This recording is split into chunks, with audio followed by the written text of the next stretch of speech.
안녕하세요. 한국미술진흥원 산하 카파미술관에서는 오진국 작가님의 개인전이 열리고 있는데요. 오늘은 작가님 모시고 대화 나눠보는 시간 가져보겠습니다. 작가님, 안녕하세요. 예, 안녕하세요. 작가님의 특별한 작품 세계가 있다면 어떤 것이 있을까요? 사실 그 질문이 굉장히 광범위하긴 한데, 누구나 그 작가들은 자기 나름대로 작품 세계를 갖고 있지 않습니까? 근데 저는 그 과거에 한 몇십 년 전부터 쭉 해오던 작업들이 모든 장르를 다 뛰어넘어서 예를 들어서 구상작품, 비구상작품 다 치는 대로 작업을 했어요. 근데 최근에 와서 한 3, 4년 전부터는 구상작품을 일절하지 않고 추상작업에만 전부 올인하고 있습니다. 그렇다면 정말 큰 길게 되는 작업 시간이 필요할 것 같은데요. 혹시 작업 시간 여쭤봐도 괜찮을까요? 저 같은 경우는 작업 시간이 하루 일과 중에서 한 80% 정도 차지하는 것 같아요. 뭐냐면 1년을 365일을 기준으로 보면 저는 하루나 이틀 쉴까요? 명절날도 일을 합니다. 하루도 빠지지 않고 작업을 하는데 보통 24시간 기준으로 제가 작업하는 시간이 하루에 한 13시간, 4시간? 그러니까 개인 사적인 일을 거의 던져놓고 작업에 몰두하고 있습니다. 그렇다면 작품에 대한 설명이 정말 기대가 되는데요. 혹시 작품 설명해 주실 수 있을까요? 사실 여러분도 잘 아시다시피 추상화는 이 작품을 설명하는 과목이 아니에요. 뭐냐면 일반 구상이나 풍경이나 인물이나 정물이나 이런 것은 내가 어떤 감정일 때 이것을 그렸고 그때 시간은 어느 정도의 시간이었고 이렇게 쭉 설명이 되는데 추상은 좀 형이상학적이잖아요. 그리고 우리가 어릴 때 미술 선생님이 한테 잘못 배운 게 하나 있는데 그림은 해석을 하는 학문이 아니에요. 그냥 처음부터 끝까지 느낌이에요. 특히 추상은 형이상학적인 부분을 다루기 때문에 그날의 느낌에 따라서 다르고 감상하는 사람도 마찬가지로 똑같은 작품을 보고 비 오는 날 볼 때 느낌이 다르고 밤과 낮이 다르고 또 여름과 겨울이 다르고 이런 식으로 볼 때마다 그게 자기 감정을 이입을 해서 보면은 작품이 달리 보이거든요. 그래서 작품에 대한 설명을 하라는 것은 사실은 맞지는 않고 이런 경우는 있죠. 이 작품을 할 때는 무엇을 가장 중점적으로 나타내고 싶었느냐 이런 표현은 있을 수 있습니다. 그러면 이제 그게 여기 걸려있는 많은 작품들을 보고 통틀어서 이건 이렇습니다라고 말을 할 수는 없고 어떤 한 작품을 가지고 이 작품에 대해서 그 작품을 하게 된 동기나 또 어려움이나 이런 걸 내가 설명을 드릴 수가 있습니다. 정말 감사합니다. 그 작가님의 그런 세계관이 정말 마음에 와닿네요. 기법과 재료 설명 부탁드립니다. 예. 제가 요즘 추상미술, 현대미술을 콘템포러리 아트라고 하지 않습니까? 그 중에서, 그건 이제 총괄적으로 현대미술을 표현하는 얘기고, 추상은 이제 에버스트랙트 아트라 그러는데, 추상은 굉장한 많은 재료를 동원하는 작가들이 많아요. 일반 옛날 재래식 그림은 유화나 아크릴 물감으로 칠하면 되지만, 이건 필요할 때는 마테리얼도 많이 필요하고, 여러 가지 표현을 하기 위해서 오브제도 들어가고 이런단 말이죠. 근데 저 역시도 굉장히 많은 시도를 해봤는데, 지금 최근에 와서는 이제 정착된 부분이 뭐냐면, 한지하고, 우리가 닭종이를 만든다고 할 때 닭이라는 나무에서 나오는 펄프가 있습니다. 그 펄프하고 한지를 베이스로 깔은 거예요. 제 작품은, 요즘 작품은 다 그렇습니다. 그래서 이제 한지와 닭종이의 그 펄프를 사용해서 이 작품을 전개를 해나가는 과정에서 한지는 동양적이고 한국적이잖아요. 근데 이게 근본적으로 서구화하기에 좀 적당한 재질이 아닙니다. 역시 동양화를 한다거나 산수화를 한다거나 거기에 맞춰진 재료예요. 이걸 서양화하기 위해서는 굉장히 몇 단계를 거쳐야 되는 게 뭐냐면 한지를 이용하되 한지의 특성에 집착하면 서구화를 할 수가 없어요. 그게 뭐냐면 한지는 물감 자체도 먹이라든가 동양화 물감이라 얘들하고 맞는 궁합이 맞는 재료예요. 근데 저기 그림 쭉 보시면 전혀 한국적인 것이 안 보이잖아요. 다만 한지를 썼다는 것 이외에는 안 보이지 않습니까? 그게 뭐냐면 한지가 가진 굉장히 좋은 장점이 있는가 하면 한지가 가진 아주 나쁜 단점도 존재합니다. 그 뭐냐면 내구성이나 부식성이나 이런 걸로 볼 때 캔버스는 한 1000년 가거든요. 종이는 한 300년 지나면 삭아버려요. 50년만 지나도 삭는 게 많아요.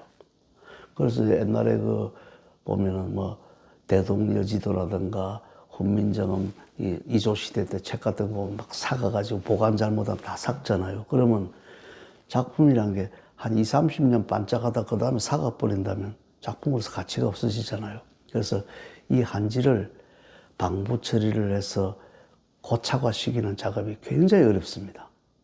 제가 이 작업을 하기 전에 거의 대학교 연구실처럼 재료 공부를 엄청 해야 됩니다. 이게 우리가 한지라는 것은 화선지를 보통 얘기하죠. 한지는 화선지 같은 거잖아요. 문종이.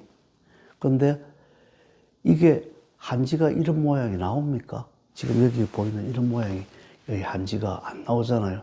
이건 공장에서 주문을 해가지고 다 떠서 와서 입체를 만드는 거예요. 그럼 저 입체를 만드는데 저게 종이다 보니까 입체라는 것이 왔다 갔다 이렇게 운송을 하다 보면 저게 눌러지기도 하고 저게 영구성이 보존이 안 되기 때문에 저거를 고체화시키는 작업을 해야 돼요. 그런 기술적인 문제가 상당히 어렵고 또 한지를 사용하면서도 한지의 영역을 벗어나야만이 세계화로 나갈 수 있다는 얘기예요. 근데 왜 그럼 한지를 사용하느냐? 내가 한지를 사용한 이유는 딱 하나예요. 보통 우리가 질감이나 마티리얼이라 그러면 두께를 얘기하지 않습니까? 표면에서 뭐가 울퉁불퉁한 그 두께를 우리가 질감이라 그러잖아요. 질감은 페인트나 유화 재료를 갖고도 얼마든지 질감을 낼 수 있습니다. 그런데 얇은 질감을 내는 방법이 없어요. 아주 얇은, 우리가 담배를 뜯으면 담배에 은박지 있죠. 그렇게 얇은 표현을 할 수가 없다는 얘기예요. 그 얇은 표현을 하기 위해서 이 한지를 쓰는 거예요. 그래서 우리가 이제 은박지를 만약에 가정을 한다면 은박지가 이게 은박지잖아요. 요면, 얇은 이면, 이 면이 은박지가 0. 몇 미리 정도로 얇지 않습니까? 그거 표현을 할 수가 없는 거예요. 다른 재료를, 어떤 재료를 갖고도 그건 표현이 안 됩니다. 제가 그 입체를 만들면서 요 단면을 굉장히 중시하거든요. 그래서 그 작업을 좀 이렇게 샤프네스가 굉장히 강조되는 부분인데 그걸 하려다 보니 부득이 한지를 사용하게 되었습니다. 정말 좋은 설명 감사드립니다. 그러면 작가님이 이제까지 수많은 연구와 노력의 결과가 작품이라고 할 수 있겠는데요. 그렇다면 작품을 한마디로 표현한다면 어떻게 될 수 있을까요? 저는 결국은 제 작품은 제 작품이라기보다 제가 서양화를 전공한 사람이니까 제가 갑자기 동양화할 리도 없는 것이고 서양화를 하는데 재료를 동양적인 걸, 한국적인 걸 가져왔을 뿐이지 저희 그 본류는 서양화 화가란 말이에요. 서양 화가거든요. 그래서 동서양을 아우르는, 그리고 지금 이 시간에 전 세계 어디를 가도 이런 작품은 없습니다. 심지어는 우리가 그 작품이 좀 좋으면 피카소 작품 같은 모작이 많이 나오지 않습니까? 절대로 모작을 할 수 없어요. 내가 내 작품을 모작을 해가 똑같이 만들어라 그러면 억만분의 1도 불가능해요. 될 수가 없는 거예요. 이게 이 부분의 특징이거든요. 요즘 보면 NFT다 뭐다 해가지고 막 분할해서 막 그냥 소유권도 가지고 모작이 많이 유행을 하지 않습니까? 근데 이건 모작이 될 수가 없어요. 그래서 제가 결국은 뭐냐면 이게 재료와 장르를 뛰어넘는 저 크로스오버거든요, 이게. 그래서 제가 가장 중점으로 하는 것은 모든 장르와 형식을 다 버립니다. 거기에 얽매이는 순간에 그 안에서 돌아야 되거든요. 그래서 제가 이제 추구하는 바는 뭐냐면 기존에 있던 장르라는 것이 보통 서양화, 동양화, 무슨 뭐 판화 이렇게 그런 장르도 있고 또 더 세부적으로 나가면 풍경화, 뭐 인물화, 정물화, 뭐 극사실화 별게 다 있지 않습니까? 근데 저는 그거 다 관계없이 장르의 밖에 있는 사람이에요.